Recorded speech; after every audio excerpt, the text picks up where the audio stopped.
40 милиони евра помалку од претходно планираното ќе собере државата од новиот данок на солидарност кој вчера влезе во сила.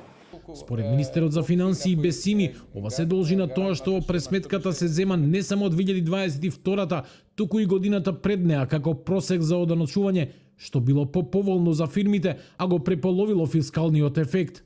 Сепак и покрај ова, компаниите данокот го оценуваат како лош и со негативни ефекти по економијата. Овој данок е најмалку солидарен и е наметнат со закон, вели првиот човек на комората на Северозападна Македонија, Менди Кира.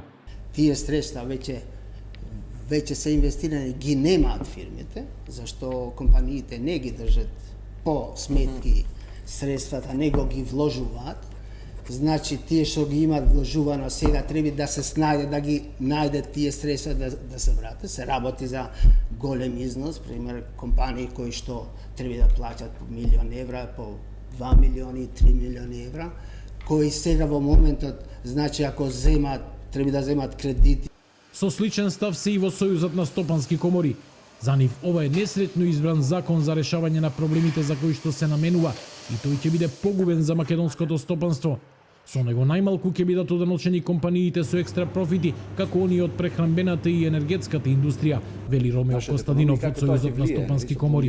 Ќе бидат казнети предпријатија кои што реинвестираа и работеа во претходните години, кога беше најтешко во македонската економија, во годините 17, 18, 19 и 20, таа реинвестирана добивка сега ќе им значи поголема даночна основица за овој солидарен данок.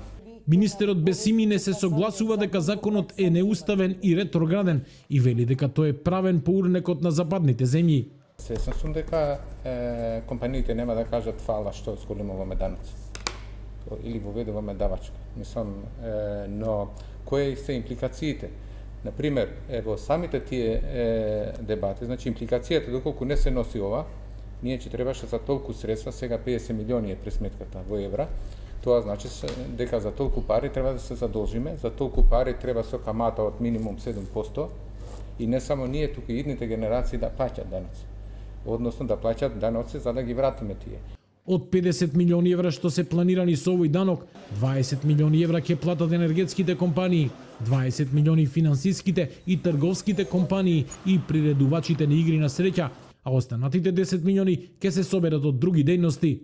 Овие пари потоа ќе се наменат за финансирање на антикризните мерки, вели Бесими, кој за годинава најави нов пакет буџетска поддршка за домашните и странските фирми, вреден 150 милиони евра.